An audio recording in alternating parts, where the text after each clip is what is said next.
selamat berjumpa kembali lagi bersama kami Kaunak, kami omong nasib kami. Bersama saya Kaks Beko.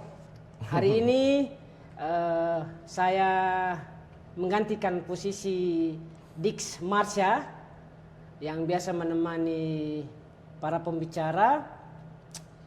Kita akan berbicara bersama narasumber kita yang baru dengan topik yang masih sama sebenarnya, soal buku Memoria Passionis nomor 44 terkait dengan krisis kemanusiaan dan militerisasi di tanah Papua. Saat ini hadir bersama saya di studio, saya panggil Pak dosen saja ya, Pak dosen Hardy. Nanti Pak Hardy macam resmi tapi sudah terapa-apa. Pak Hardy nanti bisa memperkenalkan diri. Sip, baru nanti setelah itu tong berdiskusi cerita-cerita. Silakan. Hormat, Kak. Salam dulu. Wah. Oh. Sayang. Baik, halo pemirsa di mana saya berada. Saya mau bilang dosen juga, saya malu kalau bicara saya dosen, karena dosen itu kan tuntutannya tridharma, pengajaran, penelitian, dan pengabdian. Sementara saya ini jarang untuk tiga hal itu. Jadi saya lebih senang menyebut diri saya sendiri sebagai pemerhati isu-isu Papua, begitu saja. Nah, saya nama lengkap Handrianus Koli Belolon, biasa dikenal atau disapa teman-teman dengan Hardy Baslon. Itu aktivitas saya sehari-hari sebagai salah satu staf di universitas, salah satu universitas swasta yang ada di Papua Pegunungan. Selain itu juga sejak tahun lalu 2025 saya terlibat bersama dengan GPIC OFM Papua sebagai salah satu staf peneliti. Jadi aktivitas saya sehari-hari adalah meneliti, menulis, mengajar, dan sebagainya. Wow. Gitu, Kaks. Luar biasa. Terima kasih bro saja Dix saja tidak apa-apa. Oh, Dix. Oh, sorry, saya panggil ini Pak dosen Dix karena usia saya lebih tua. Baik, adik Hardy, terima kasih banyak. Tadi adik Hardy sudah bercerita tentang singkat tentang diri. Dia selain dosen dan juga peneliti. Di buku Memoria Passionis yang baru yang diterbitkan oleh GPIC OFM Papua di tahun ini, itu Ade Hardy menulis terkait tentang kejadian atau situasi sosial, pendidikan dan kesehatan. Ini situasi atau kondisi ini hampir setiap tahun yang Tuhan bahas juga di dalam buku seri Memoria Passionis, entah itu tahun 2024 yang lalu, 2023, pokoknya sebelum-sebelumnya sudah. Di tahun 2025 ini ada hal-hal baru yang saya yakin Ade Hardy melihatnya. Mungkin Ade Hardy bisa menceritakan atau menjelaskan sedikit kepada kami semua apa yang Ade Hardy lihat berdasarkan riset dan juga riset, entah itu riset media maupun riset lapangan terkait dengan dua situasi ini, pendidikan dan kesehatan. Apakah masih sama kah atau sudah ada perubahan kah? Silakan. Baik, Kaks. Pertama-tama saya mengucapkan terima kasih kepada GPIC OFM Papua karena sudah memberi ruang kepada saya untuk menyampaikan unek-unek saya, kegelisahan saya, keinginan saya untuk membaca situasi Papua dari perspektif yang agak berbeda. Bagi saya, pembacaan saya dari Memoria Passionis seri ke-44 itu tema pendidikan dan kesehatan itu saya lihat dari tahun ke tahun sama saya persoalannya. Nah, itulah kenapa di dalam tulisan itu di aspek pendidikan saya kasih judul tulisan itu pendidikan di tanah Papua mau dibawa kemana? Itu. Go Fadis gitu ya, nama-nama judul tren gitu ya, siap. Supaya agak bunyi enak sedikit begitu. Siap. Padahal maksudnya sama sih. Ya, oke. Lanjut. Lalu kalau kesehatan itu saya beri judul dengan wajah patologi kekuasaan di Papua. Oke. Saya meminjam istilah patologi karena bagi saya persoalan kesehatan di Papua ataupun juga pendidikan sama saya pikir, ataupun hal-hal lain yang terjadi di Papua itu selalu diberitakan dengan angka statistik ataupun grafik, infografis kayak begitu. Nah, dari tahun ke tahun sama begitu, angkanya naik tiba-tiba turun. Nah itu. Sementara ada hal lain yang saya pikir kita perlu lihat, bahwa persoalan kesehatan itu bukan soal patologi biologis, urusan kesehatan fisik, tetapi ada persoalan patologi kekuasaan di situ. Oke. Ada persoalan struktural yang tidak beres di situ, sehingga persoalan pendidikan, kesehatan dari tahun ke tahun sama saja. Seolah-olah jalan tapi tidak tahu arahnya kemana, tidak menemukan titiknya. Baik. Itu persoalannya itu. Ya, rem dulu di persoalan patologi atau ada yang melihat soal kekuasaan. Nah, yang saya mau dalami itu seperti apa begitu kekuasaan, seperti apa yang memang menurut Ade dalam tulisan Ade itu bahwa ada sesuatu yang akhirnya menghambat soal pelayanan pendidikan dan kesehatan atau akses pendidikan kesehatan itu bagi masyarakat. Sebenarnya itu hak-hak dasar untuk masyarakat ini, khususnya di Papua. Silakan. Baik, Kakak. Kita mulai dengan pendidikan karena ini aspek yang paling mendasar saya pikir. Kita semua tahu bahwa dari tahun 2001 sejak terbitnya dan berlakunya Undang-Undang Otonomi Khusus, itu kan 30% ya, benar, dari anggaran itu diperuntukkan bagi pendidikan dan juga kesehatan. Dan kesehatan juga ya. Gitu. Dan kita bayangkan dari 2001 sampai sekarang 2026, sudah 25 tahun. 25 tahun ya. Itu apa, pesta perak apa itu namanya? Ya, sudah pesta perak. Pesta perak gitu kan. Lalu pasti dalam jangka waktu itu kan sebenarnya ada sesuatu yang sudah terlihat wow gitu kan hasilnya. Nah, sementara wajah pendidikan dan kesehatan di Papua hari ini apa yang kita bisa banggakan? Stunting terus naik, kematian ibu dan anak terus naik, bahkan peringkat 5, HIV AIDS juga meningkat. Nah itu, pendidikan di sekolah-sekolah di pedalaman banyak yang tidak berjalan. Kesejahteraan guru, bahkan di kota juga banyak guru yang mengeluh soal kesejahteraan mereka. Lalu 30% selama pesta perak berjalan itu kemana kira-kira? Itu kan tidak beres, sebenarnya sesuatu yang tidak beres di situ. Ya, benar. Kita selalu melapor bahwa di sekolah ini tidak, atapnya bocor, guru-guru tidak masuk, dan sebagainya. Tetapi kita belum berani untuk menggali kira-kira ada persoalan apa. Apakah itu persoalan yang terletak ada di atas tanah Papua ini atau ada di Jakarta atau di pusat? Nah itu kita belum pernah berani untuk mempertanyakan itu. Itu yang sengaja saya angkat dalam Memoria Pesimis itu. Baik. Terkait tema pendidikan. Baik, tadi menarik. Ada bilang ada persoalan persoalan pendidikan dan kesehatan. Baik, kalau menurut pengamatan saya juga hampir sama. Di kota saja sudah maksudnya bukan repot, tapi sudah kita lihat saja kacau balau misalnya rumah sakit yang terkenal di contoh saya di Jayapura sini aja pelayanan kadang juga menjadi orang ini istilahnya marah dengan pelayanan. Banyak yang meninggal juga. Kita contoh kasus yang kalau tidak salah di Ade Harip di Ade Harip punya itu juga angkat soal kasus kematian Ibu Sukoi itu misalnya. Itu juga di kota nih, apalagi di kampung-kampung yang memang jauh. Melihat yang tadi seperti yang tadi itu, kalau toh mau lihat apakah ada solusi atau bukan rekomendasi, solusi atau rekomendasi atau tawaran dari Ade sendiri terkait tadi, apakah persoalan entah itu baik pemerintah daerah sini atau maupun pemerintah pusat. Nah, kan tadi Ade bilang toh belum berani. Di dalam tulisan itu apakah Ade bisa apakah ada tawaran-tawaran yang mungkin bisa dilakukan oleh pemerintah daerah atau tong yang lain ataukah dari pemerintah pusat? Baik, itu pertanyaan yang menarik yang sebenarnya tidak hanya ditujukan kepada saya tetapi untuk kita semua ya. Ya. Kita semua pemirsa yang menyaksikan podcast ini. Saya pikir sebelum menjawab itu dan juga teman-teman para pemirsa semua untuk bisa refleksikan pertanyaan itu, hal lain yang saya mau angkat adalah berkaitan dengan struktur persoalan kekuasaan itu sendiri. Oke. Di pendidikan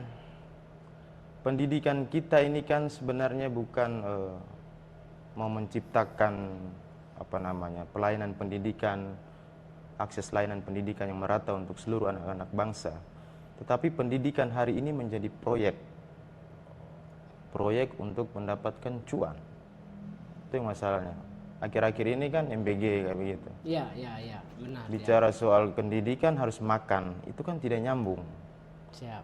Bicara pendidikan itu kan harus fasilitas, guru, buku, Benar. pelajaran, metode pembelajaran. Itu hal yang paling urgen, bukan makan. Makan kan isi di bawah, bukan isi di atas. Siap. Tidak ada hubungan. Nah, kalau untuk mencegah stunting itu kan hasilnya berawalnya itu kan sebenarnya dari dalam kandungan. Bukan kita sudah besar baru stunting. Stunting itu kan bermula dari orang yang masih ada di dalam kandungan. Perhatikanlah ibu-ibu hamil yang di kampung-kampung. Peruntukanlah MBG itu untuk mereka, bukan untuk anak-anak SMA, SMP yang sudah berjenggot, berkumis untuk makan itu, untuk cegah stunting tidak masuk di akal itu menurut saya. Oke. Makanya saya bilang pendidikan tidak hanya di Papua, di Indonesia lah pada umumnya, itu sudah menjadi proyek para elit itu. Supaya uang bisa masuk ke saku, itu persoalan. Lalu hal yang kedua berkaitan dengan pendidikan adalah, pendidikan kita ini kan tidak beres sebenarnya. Pendidikan yang diciptakan, sistem pendidikan yang diciptakan standar nasional ini kan menciptakan buruh-buruh, pekerja-pekerja untuk besok lusa masuk ke pabrik A, B, dan C, dan seterusnya. Sementara maksud dari pendidikan yang paling esensial adalah menciptakan kecerdasan, membangun kemanusiaan itu sendiri. Nah, itu kan selama ini tidak jalan. Misalnya saja, dari dulu kita sekolah lah ya, misalnya dari TK sampai dengan kuliah. Itu kan kita dulu itu kan ada, biasanya tiap naik kelas atau naik semester itu ada juara 1, juara 2, juara 3, dan seterusnya. Juara umum ada bahkan. Nah, itu menurut saya itu tidak sehat. Secara psikis dan juga secara pedagogis. Karena pendidikan esensialnya itu orang bukan untuk menciptakan manusia yang kompetitif, tapi pendidikan itu harus menciptakan orang untuk mau untuk berkolaborasi.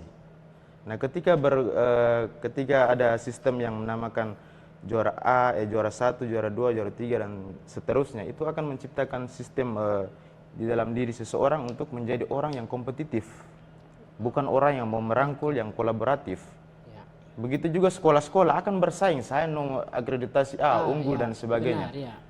Orang pada akhirnya nanti menjadi lupa bahwa pendidikan itu harus menjadi urusan kita bersama. Ketika sekolah A mengalami kekurangan guru, ayolah bagaimana caranya kita berkolaborasi, menciptakan, mencerdaskan anak-anak bangsa ini secara bersama-sama. Atau kekurangan misalnya kesejahteraan guru dari sekolah B misalnya.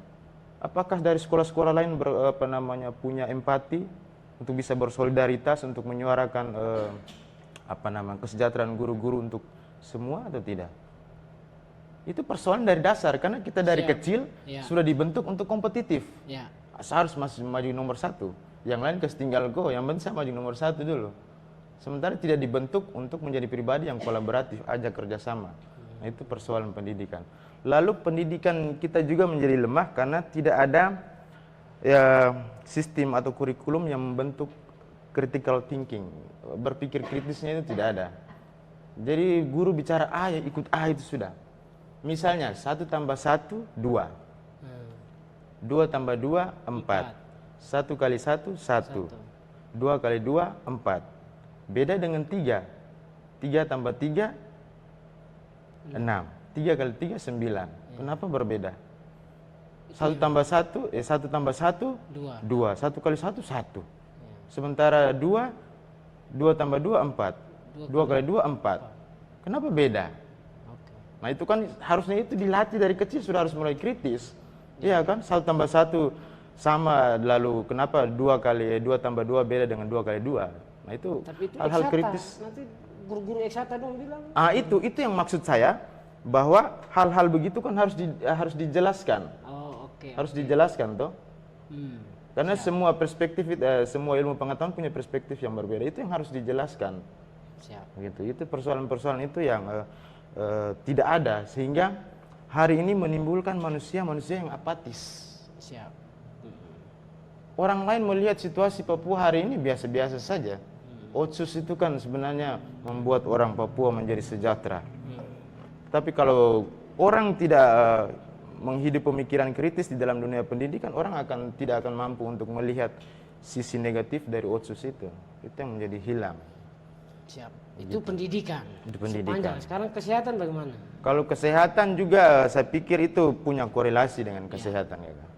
Karena kalau kesehatan itu juga saya pikir itu persoalan selalu sama, berkaitan dengan struktur kekuasaan. Secara konstitusional, undang-undang itu semua dijamin. Hak pendidikan, hak kesehatan semua dijamin. Tetapi kan fakta di lapangan apa yang dijamin? Tidak ada. Begitu. Misalnya tadi kakak singgung soal Ibu Irene Sokoy ya, kayak begitu. Itu juga sama, kesehatan itu sekarang sudah menjadi ladang bisnis. Bukan urusan kemanusiaan lagi. Siap. Yang datang sakit, prioritas utama adalah seharusnya keselamatan. Ya. Maka saya itu dulu pertama kali masuk ke Dian Harapan itu saya tertarik dengan dia punya moto itu. Apa namanya? Keselamatan jiwa adalah hukum utama Iya, itu. pasien, keselamatan pasien ya benar. Hukum utama.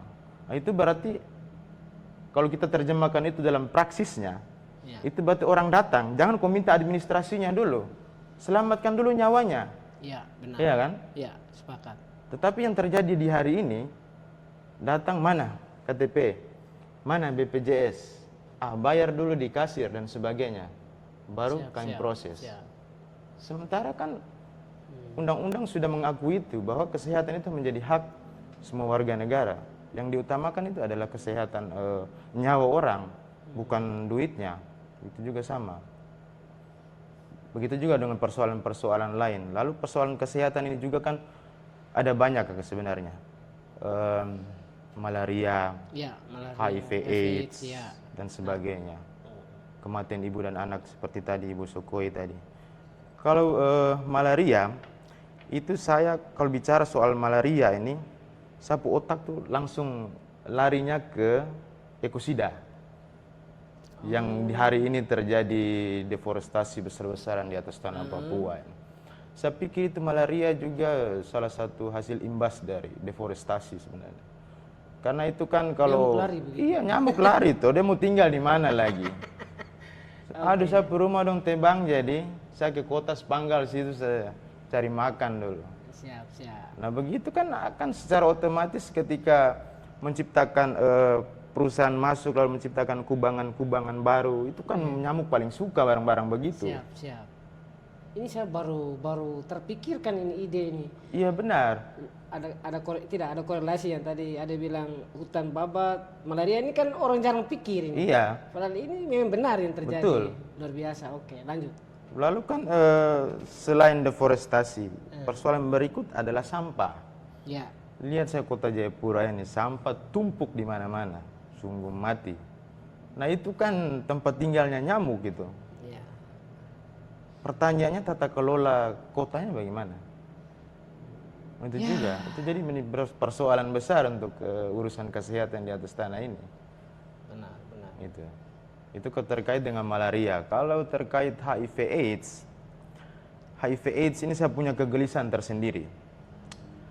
Karena HIV/AIDS dari tahun ke tahun itu Papua itu selalu nomor 1.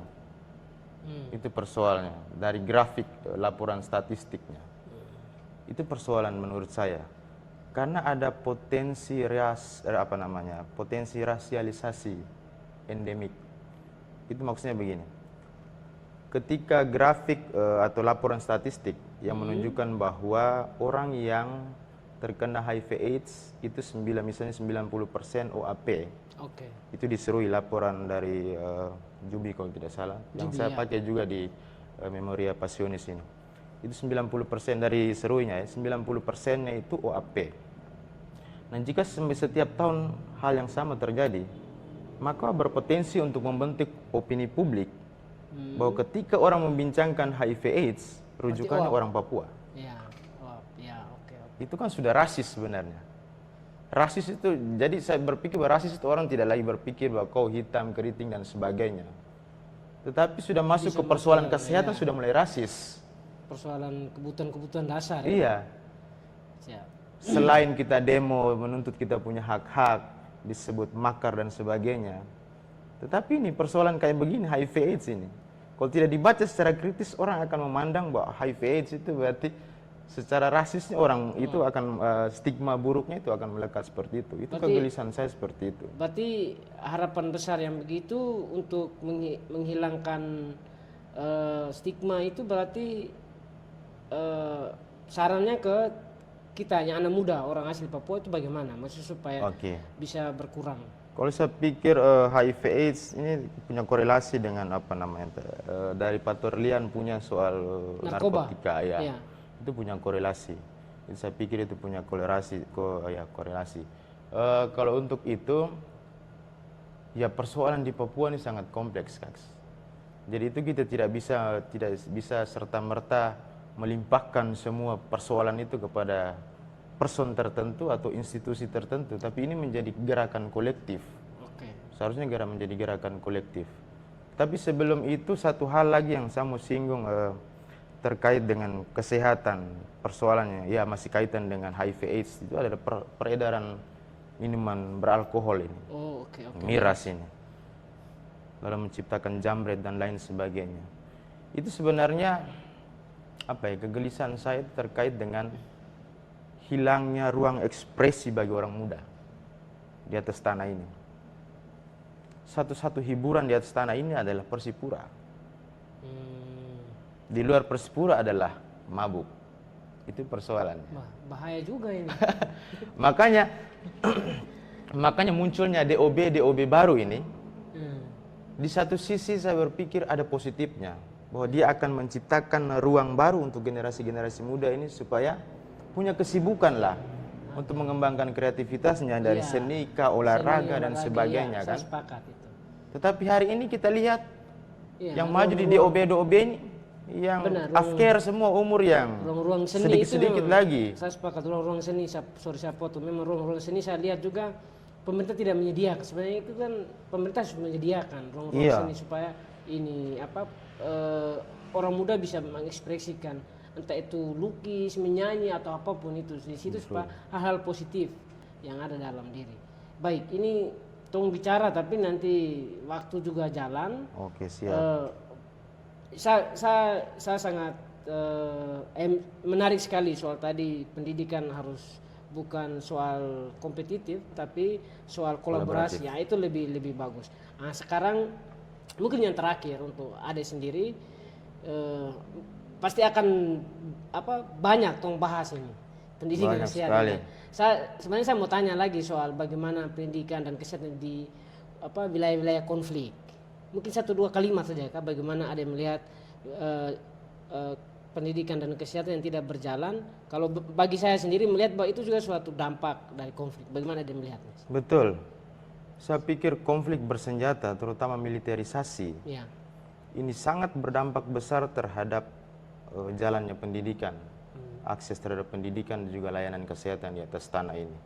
Kita lihat persoalan pendidikan ini kan bukan soal kau masuk mengajar lalu selesai. Persoalan itu kan urusan pedagogis. Itu berarti kesiapan mental, kesiapan metodologi pembelajaran, perangkat pembelajaran. Secara profesi kau harus mampu bisa menjadi seorang guru. Nah, kau tiap hari latihan fisik, bakalai pegang senjata, tiba-tiba kau masuk kelas itu apa yang kau mau ajarkan? Oke, siap. Memang ada di beberapa wilayah bahwa tong tahu bahwa ada militer yang masuk. Oke. Itu berita terjadi ya. Itu menarik. Baik. Masih ada Lalu terus. hal lain juga ini yang menjadi kegelisahan saya bahwa terjadinya pembunuhan Oke. terhadap guru Guru dan nakes. Nakes ya, Iya. itu sudah. Itu juga menjadi persoalan serius untuk kita. Ini kan mereka ini kan sebenarnya pionir. Pionir untuk menciptakan generasi-generasi emas, generasi-generasi baru yang pada akhirnya mereka juga akan memperjuangkan nasib manusia dan alam ini.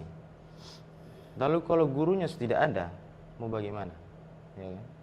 Maka hal yang paling penting adalah perjuangan orang Papua tidak boleh berhenti, tetapi dengan cara-cara yang elegan, ya kan? Fair play. Karena kita membicarakan ini kan dalam rangka memenuhi hak asasi manusia. Kita berbicara Papua ini kan atas nama kemanusiaan. Kita sesama manusia harus memperjuangkan. Nah, kita memperjuangkan kemanusiaan dengan mengorbankan kemanusiaan orang lain itu kan fatal. Ya, siap. Itu sesuatu yang tidak masuk di akal. Nah, itu perjuangan kita akan menjadi lemah. Ketika kita memperjuangkan kemanusiaan dengan menjunjung tinggi kemanusiaan, nah itu baru orang akan, ini boleh, jempol. Siap. Begitu juga dengan kesehatan. Jadi menurut saya begitu kan persoalan. Baik, Ade, terima kasih banyak, Ade dosen, terima kasih banyak.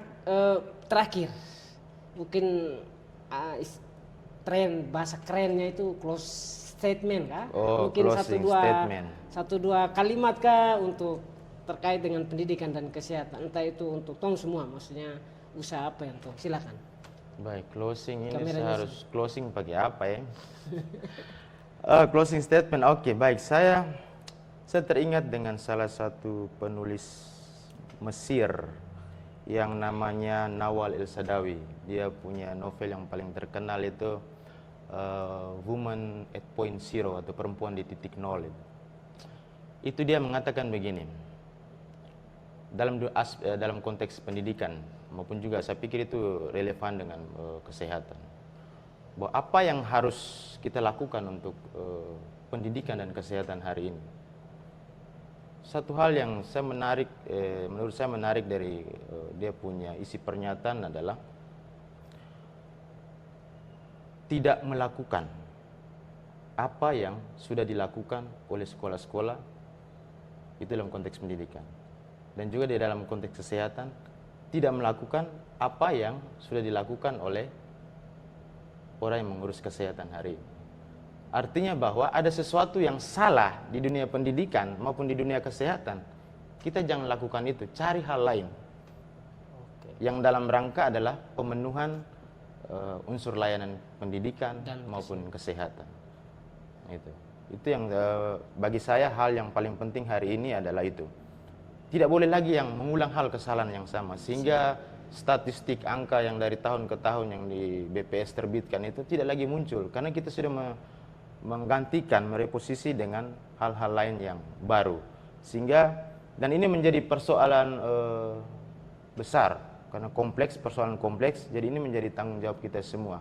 Dari pihak pemerintah, dari pihak gereja, NGO, masyarakat sipil, maupun orang muda. Ini menjadi tanggung jawab kita bersama. Persoalan ini bukan menjadi persoalan personal orang Papua atau menjadi persoalan kelompok tertentu, menjadi tanggung jawab kelompok institusi tertentu, tetapi menjadi persoalan bersama, tanggung jawab kita bersama.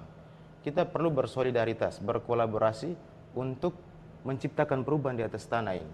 Nah, satu hal yang menurut saya masih kurang hari ini adalah adanya negosiasi di tubuh elit politik. Kita boleh berteriak di jalan, menuntut kita punya hak-hak, tetapi coba sekali-sekali masuk ke dalam parlemen, duduk, bicara, diskusi, debat, apapun itu di situ. Sehingga itu bisa menghasilkan, kita perlu kawal, karena mereka itu kan kebiasaan mereka kan tiba-tiba bikin undang-undang sendiri, tersembunyi, tiba-tiba barang sudah jadi. Nah, kayak begitu. Nah, kita punya masyarakat sipil ini punya kekuatan yang saya pikir super power. Dan kita perlu menggalang kolaborasi, bersolidaritas untuk sekali-sekali kita duduk negosiasi di tubuh elit politik, di DPR, bila perlu masuk presiden bicara, diskusi dan debat. Nah, itu saya pikir itu hal yang belum pernah terjadi di sini. Baik. Itu dari saya. Terima kasih, Ade. Minum dulu. Sip. Closing statement atau macam jelaskan panjang lagi nih. Itu lagi. Kalau saya bicara itu panjang lebar jadi. Baik, terima kasih Ade dosen, Ade Ardi, terima kasih banyak. Pemirsa, terima kasih banyak dengar kami dua, tidak tahu kami dua bicara apa tadi, pasti kami yakin bahwa apa yang saya tanyakan dan apa yang dijelaskan oleh Ade Hardi, Bapak Ibu, keluarga dorang yang ikuti podcast ini pasti memahami dan mengetahui dan bisa juga memberikan perspektif yang berbeda yang apa yang kami sampaikan ini. Yang menarik tadi catatan penting bahwa ada dosen tadi angkat soal pendidikan itu bukan kompetisi, tetapi itu adalah satu usaha kolaborasi bersama. Begitu juga dengan kesehatan. Supaya tong sama-sama buat kesehatan dan pendidikan di tanah Papua ini adalah menjadi bagian dari tong punya diri masing-masing, bagian dari tong punya hidup, bahwa ini kita harus sama-sama perjuangkan demi hak-hak yang memang baik itu orang asli Papua maupun orang-orang yang hidup di tanah Papua supaya mendapat pendidikan dan kesehatan yang layak. Baik, terima kasih semuanya. Podcast tong hari ini sampai mungkin sampai saat ini. Dan nanti satu hal lagi kakak, mungkin pemirsa dorang mau pesan buku begitu, kira-kira aksesnya kemana? Oh begitu? Siap, saya lupa lagi, benar. Satu hal yang saya lupa beritahu bahwa di tahun ini kami sudah terbitkan buku Memoria Passionis nomor 44 dengan judul Militerisasi dan Krisis Kemanusiaan di Tanah Papua. Kalau tahun lalu itu bukunya berjudul Tong Bicara Tapi Dong Jalan Terus. Itu juga hal yang sama. Silakan kalau mau pesan buku bisa komentar di podcastnya kami. Nanti tong akan arahkan, ada buku di kantor sini. Itu begitu. Dia hard cover, kalau copy atau hard copy ada dengan soft copy juga, nanti kalau ini tong akan bagikan. Siap. Baik, terima kasih banyak semua adik-adik, terima kasih banyak atas kesempatan hari ini sudah hadir. Terima kasih untuk tong semua yang sudah juga berpartisipasi untuk mengikuti channel YouTube kami JPSI OFM Papua, khususnya di bagian podcast Kaunak, kami omong nasib kami. Oke, terima kasih banyak. Selamat malam.